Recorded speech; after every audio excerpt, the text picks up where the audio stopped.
ተናስተልን ሰላም የተወደዳችሁ በኢትዮጵያና በመላው ዓለም ያላችሁ ተጋታዮች እንደምን ቆያችሁ? 6 ሰዓት ነው ዛሬ ሰኞ ነው። ተወዳጁ የዜና ሾው ዜና ኢትዮጵያ እዚህ አዲስ አበባ ከሚገኘው ዋናው ስቱዲዮ አገናኝተውናል። ቅዳሜና እሁድ እንዴት አለፈ? ሸጋ ነበር በስራም ቢሆን መልካም ነው። የተመልካቾቻችንም እንደዛ እንዳለፈ ተስፋ እናደርጋለን። ዛሬ ሰኞ ነው። ከሀገር ውስጥ ከውጭ በርካታ መረጃዎች፣ አዳዲስ ጉዳዮች የሳምንቱ ማጠናቀቂያን ተከትሎ መጀመሩን በተመለከተ በርካታ ጉዳዮች ይኖሩናል። በቀጥታ ወደ እናንተ እያደረስን በዜና ኢትዮጵያችን ቆይታ እናደርጋለን። አበይት ጉዳዮችን ነው የምናስቀድመው። ሰለሞን ኃይለ ኢየሱስና ሮዛ መኮንን አብረናችሁ እንቆያለን።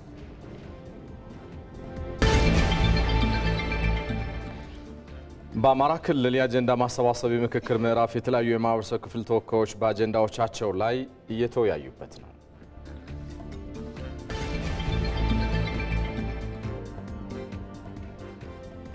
የኢትዮጵያ አደጋ ስጋት ስራ አመራር ረቂቅ አዋጅ ላይ የባለድርሻ አካላት የምክክር መድረክ እየተካሄደ ነው።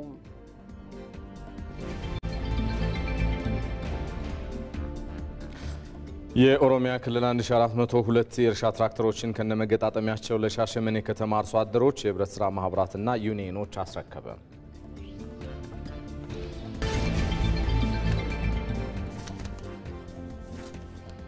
ከውጭ ከመረጥንላችሁ ጉዳይ ቤንያሚን ኔታንያሁ ሐማስ ለሚያስወነጭፋቸው ሮኬቶች ጠንካራ ምላሽ እንደሚሰጡ አስጠነቀቁ። የሚሉት የሰዓቱ የዜና ኢትዮጵያ አበይት ጉዳዮቻችን ናቸው። የተወደዳችሁ ከዋናው ስቱዲዮ በቀጥታ ስርጭት ከምትከታተሏቸው ዘገባዎች በተጨማሪ ባልደረቦቻችን በተለያዩ ወቅታዊ ጉዳዮች ከደቂቃዎች በኋላ እየገቡ ምላሽና ማብራሪያ የሚሰጡን ይሆናል። መሐመድ አልቃድር በቀጥታ ይታየኛል። የህዝብ ተወካዮች ምክር ቤት የውጭ ግንኙነትና የሰላም ጉዳዮች ቋሚ ኮሚቴ የኢትዮጵያ አደጋ ስጋት ስራ አመራር ረቂቅ አዋጅ ላይ የአስረጅና የባለድርሻ አካላት መድረክ ውይይት እየተካሄደ ነው የሚገኘው። ጭብጦቹ እንደምን ያሉ ናቸው የሚያጋራን ይሆናል። ወደ ባህር ዳር እናቀናለን። ሳሙኤል ወርቃየሁ አለ። የአማራ ክልል የአጀንዳ ማሰባሰብ የምክክር ምዕራፍ ዛሬም በሁለተኛ ቀኑ ተጠናክሮ ቀጥሏል። የተነሱ ዋና ዋና ጉዳዮችና እየተወያዩበት ያሉ ሀሳቦች የትኞቹ ስለመሆናቸው የሚያጋራን መረጃ ይኖራል። የዜና ኢትዮጵያችንን ጉዳይ በአጫጭር ዘገባዎች የምንጀምር ይሆናል። የኦሮሚያ ክልል ከ1400 በላይ የእርሻ ትራክተሮችን ከነመገጣጠሚያቸው ለአርሶ አደሮች የህብረት ስራ ማህበራትና ዩኒየኖች አስረከበ። ትራክተሮቹን የሚረከቡት ለክልሉ መንግስት ጥያቄ ያቀረቡና ቀድመው የቆጠቡ መሆናቸው ተገልጿል። በሀገር ውስጥ የተገጣጠሙ ትራክተሮች የክልሉ መንግስት የግብርና ሜካናይዜሽንን ለማስፋፋት ለያዘው ውጥን ከፍተኛ አስተዋጽኦ ይኖራቸዋል ተብሏል። የትራክተሮቹ ርክክብ የኦሮሚያ ክልል ርዕሰ መስተዳድር ሽመልስ አብዲሳን ጨምሮ ከፍተኛ የክልሉ የመንግስት ባለስልጣናት በተገኙበት የሚፈጸም ይሆናል። በጋምቤላ ክልል በደም እጦት ምክንያት ዜጎች ለህልፈት እንዳይዳረጉ ለማስቻል ማህበረሰቡ ደም በመለገስ ኃላፊነቱን ሊወጣ እንደሚገባ የክልሉ ርዕሰ መስተዳድር አለሚቱ ኡሙድ ጥሪ ያቀረቡ። በጋምቤላ ክልል በተያዘው ዓመት ከ3000 ዩኒት በላይ ደም ለመሰብሰብ ታቅዶ 463 ዩኒት ብቻ ስለመሰብሰብ መቻሉ ተገልጿል። ይህም የማህበረሰቡን የደም ልገሳ ባህል ማሳደግ እንደሚገባ የሚያመላክት ስለመሆኑ ተቀምጧል። የኢትዮጵያ ደምና ህብረ ህዋስ ባንክ አገልግሎት ምክትል ዳይሬክተር ሀብታሙ ታዬ የደም እጦት ችግርን በመፍታት ላይ ያተኮረ ምክክር በጋምቤላ በተካሄደበት ወቅት እንደ ሀገር ባለፉት 8 ወራት ከ333,000 ዩኒት በላይ ደም ለመሰብሰብ ታቅዶ ከ278,000 በላይ ዩኒት ደም ከበጎ ፈቃደኛ ግለሰቦች መሰብሰብ ስለመቻሉ አንስተዋል።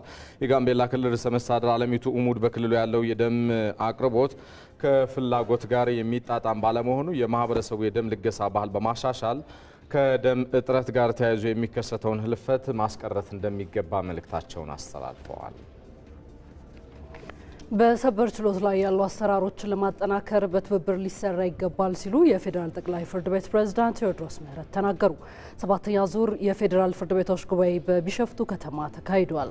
በፍትህ አስተዳደር ረገድ በሚያጋጥሙ ችግሮች ላይ ተወያይቶ መፍትሄ መስጠት፣ የፌዴራል ፍርድ ቤቶችን አሰራርም ሊያሻሽሉ የሚችሉ መመሪያዎችንና ውሳኔዎችን ማሳለፍ፣ የህግ ማውጣት ወይም ማሻሻል፣ ሀሳብ ማመንጨት፣ የዳኝነት ስራን ለማቀላጠፍ የሚረዱ ተግባራትን ማከናወን የጉባኤው ዋና ዋና ኃላፊነቶች እንደሆኑ ተጠቅሷል።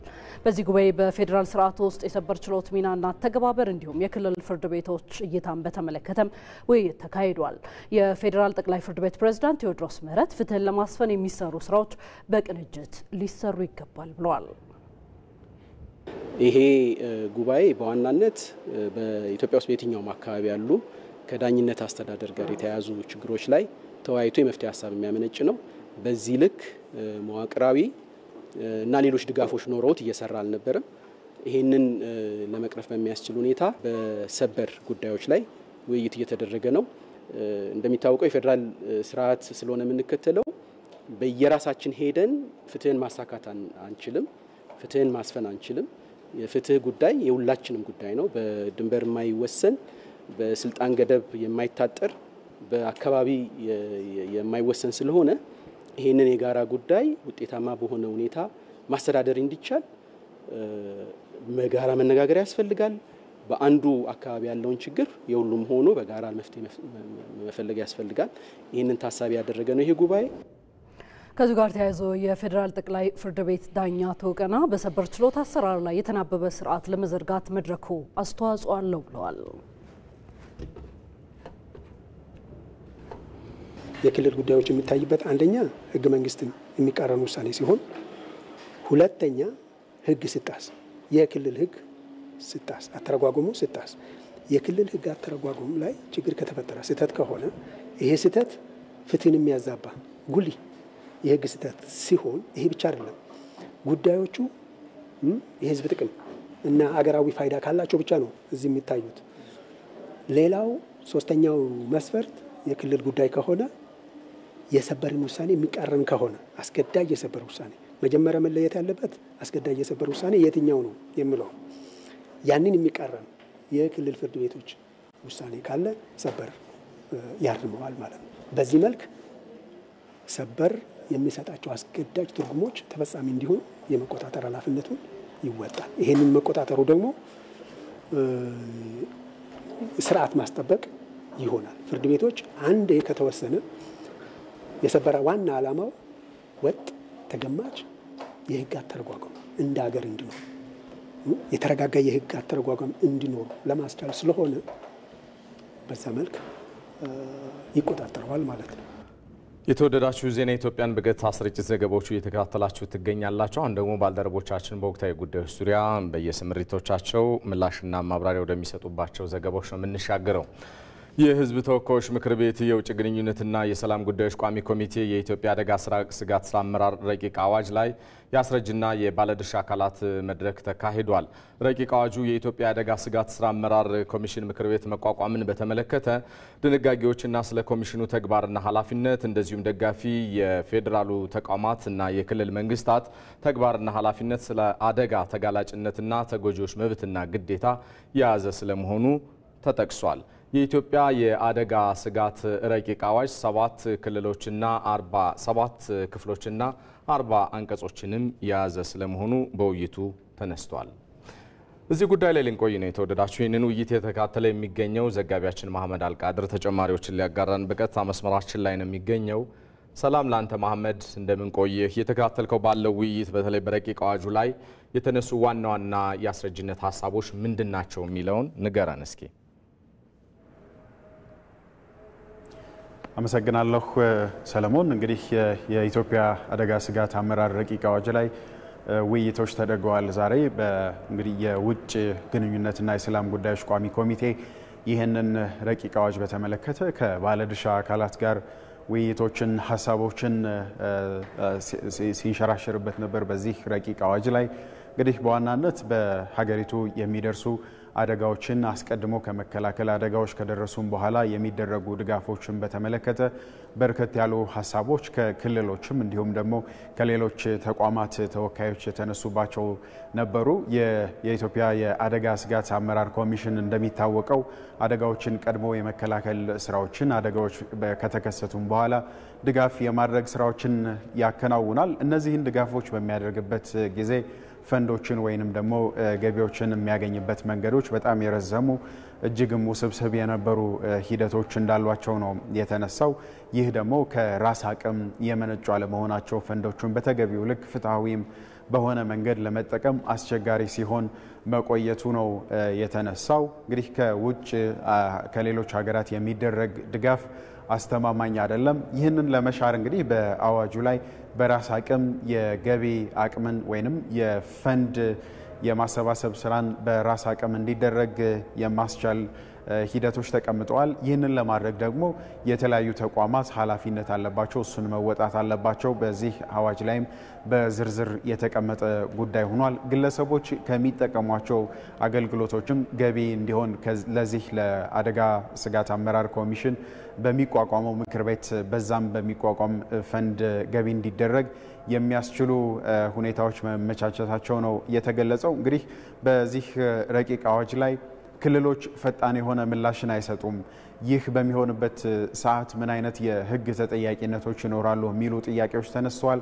ከዛም ባሻገር እንግዲህ ፍትሃዊ የሆነ አጠቃቀም እንዳይኖር የሚያደርጉ አካላት ሲኖሩስ ምን አይነት የወንጀል ቅጣቶች ሊኖሩ ይችላሉ የሚሉ ነገሮች ተነስተው ነበር። እንግዲህ በዚህ አዋጅ ላይ የተቀመጠው ነገር ምንድነው? ከዚህ ቀደም ያልነበረ የእርዳታዎች ወይንም የአደጋዎችን ለመከላከል በሚደረጉ ጥረቶች ውስጥ የሚያደናቅፉ አካላት የርምት እርምጃ ወይንም የወንጀል ቅጣት እንደሚፈጸምባቸው ነው የተገለጸው። ከ10 ዓመት የሚደርስ ቅጣት ከዛም ባሻገር በገንዘብም እስከ 1 ሚሊዮን የሚደርስ የገንዘብ ቅጣት እንደሚፈጸም ነው የተገለጸው። በርካታ ነገሮች ናቸው በዚህ በረቂቅ አዋጁ ላይ የተነሱት። ይህንን እንግዲህ በተለያዩ የዜና ሰዓቶቻችን የምናደርስ ይሆናል። ባልደረባችን መሐመድ አልቃድር በቀጥታ መስመራችን መረጃዎችን ስለነገርከን እናመሰግናለን። መልካም ቀን። በቀጥታ የተለያዩ ቦታዎች ያሉ ሪፖርተሮቻችን ማብራሪያ የሚሰጡባቸውን ጉዳዮች አሁንም እያደረስናችሁ ነው የምንገኘው። የአማራ ክልል የአጀንዳ ማሰባሰብ የምክክር ምዕራፍ ዛሬም ቀጥሎ ውሏል። በምክክር ምዕራፉ የተለያዩ የማህበረሰብ ክፍል ተወካዮች በአጀንዳዎቻቸው ላይ እየተወያዩ ነው የሚገኙት። የምክክር አጀንዳ የማሰባሰብ ሂደቱን በተመለከተ በእኛም ቴሌቪዥን በቀጥታ እንግዲህ እየዘገብንላችሁ ቆይተናል።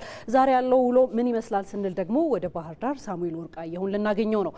ተጨማሪ መረጃዎችን ሪፖርተራችን የሚያደርሰን ይሆናል። እንዴት ውለሃል ሳሙኤል? እንግዲህ ቀደም ሲል እንዳልነው በአማራ ክልል የአጀንዳ ማሰባሰብ የምክክር ምዕራፉ እየተካሄደ ነው የሚገኘው። የዛሬው ውሎ ምን ይመስላል? ነጻ የሆነ አሳታፊ የሆኑ ሀሳቦች በመነሳት ረገድስ ምን ደረጃ ላይ ነው ያለው ማለት ያስችላል?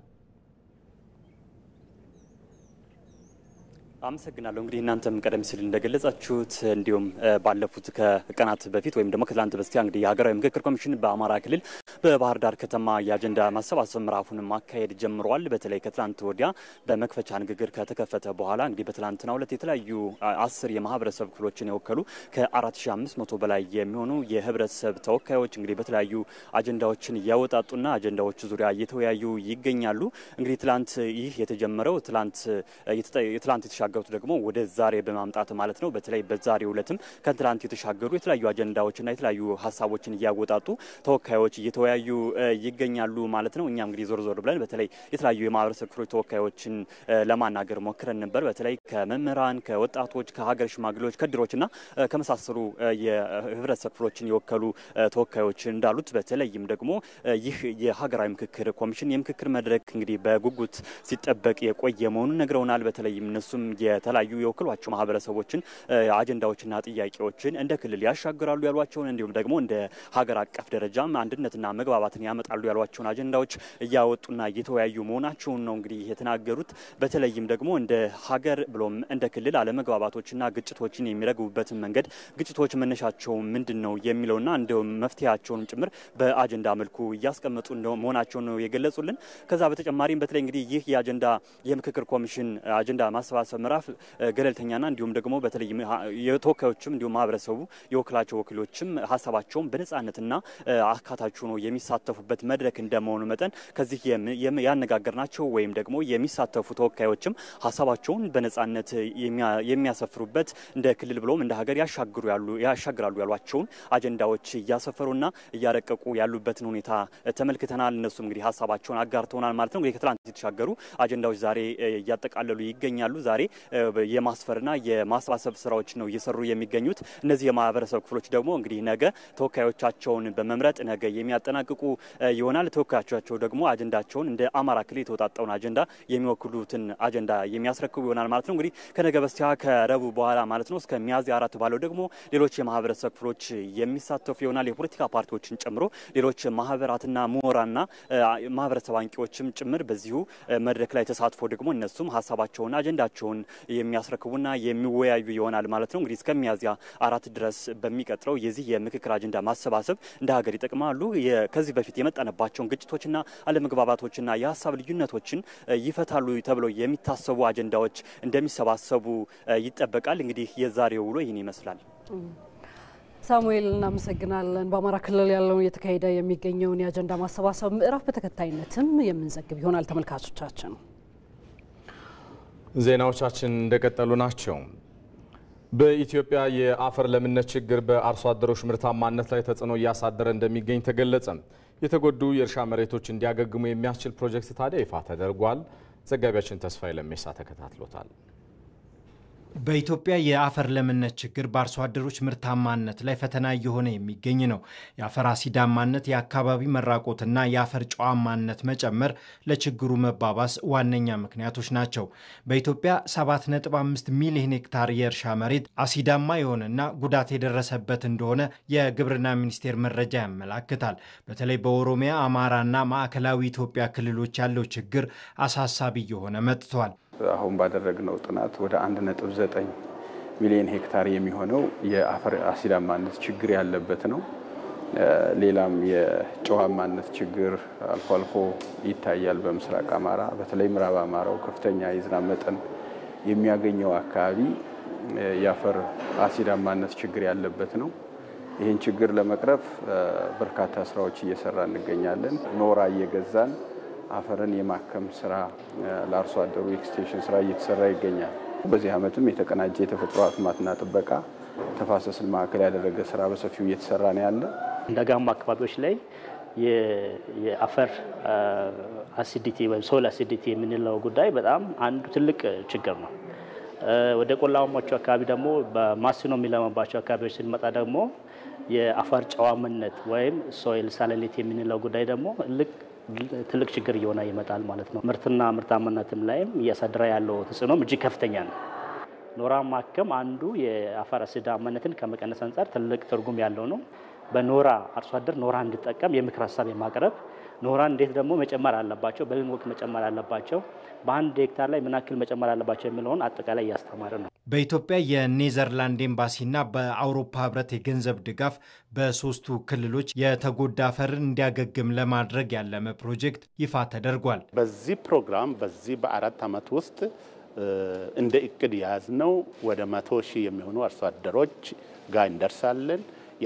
መድረስ ብቻ ሳይሆን ደግሞ ወደ 65,000 ሄክታር የሚሆን መሬት ያገግማል፣ ሪስቶርድ ይሆናል፣ ጤንነቱ ለምነቱ ይመለሳል ብለን ነው የምንሰራው። የምግብ ዋስትናን ለማረጋገጥ በሁሉም አካባቢዎች የአፈር ለምነትን መጠበቅ እንደሚገባም ተመላክቷል። በሌላኛው ዝርዝር ዘገባችን በምስራቅ ቦረና ዞን የሰላም ጥሪን የተቀበሉ የታጠቁ ኃይሎች ህብረተሰቡን እየተቀላቀሉ መሆኑ ተገለጸ። አባላቱ በቀጣይ ህዝቡን ለመካስ ቃል መግባታቸውም ተነግሯል። ሀምራይት ብርሃኑ ዘላቂ ሰላምን ለማስፈን በሀገሪቱ የተለያዩ አካባቢዎች ታጥቀው እየተንቀሳቀሱ ለሚገኙ አካላት የቀረበው የሰላም ጥሪ በርካቶች የሰላምን መንገድ መርጠው እንዲገቡ ያስቻለ ነው። በምስራቅ ቦረና ዞን ሲንቀሳቀሱ የነበሩ የኦሮሞ ነጻነት ሰራዊት አባላትም ሰላምን መርጠው እጅ እየሰጡ ናቸው። አባላቱ እንደሚናገሩት መንግስት ያቀረበላቸውን ጥሪ ተቀብለው መምጣታቸው በአካባቢው ዘላቂ ሰላምን ለማስፈን አንድ እርምጃ መሆኑን ይገልጻሉ። መንግስት ባቀረበው የሰላም ጥሪ መተናል። የነበርንበት ትግል ትክክል አይደለም። የኦሮሞን ህዝብ የሚጎዳ የሚያንገላታና የሚገድል ስለነበር ትክክል አይደለም። ይህ የጥፋት ድርጊት በሂደት ገብቶን ሰላምን አማራጭ አድርገን ልንገባ ችለናል። መምጣታችንም አካባቢውን ሰላም እንዲሆን ያስችላል። ሰበባ ሂሪዮት ከባየኔ ቀብሶ ከነና ቢራ መካመኒ በፊት በነበረው ስርዓት በወንድሜ ሞት ምክንያት ነው ወደ ቡድኑ የገባሁት። ሳደርገው በነበረው ትግል ውስጥ ባለማወቅ በርካታ ጥፋቶችን አድርሻለሁ። ትክክለኛ ትግል አልነበረም። ያንን በመረዳት በቀረበው ጥሪ መሰረት እኔና ጓደኞቼ ወደ ህዝባችን ተመልሰናል። ኬንያ ጀደም ቱሬ ከነጂ ቱሬ ነሞ ኬንያ አካባቢ ነበር የምንቀሳቀሰው።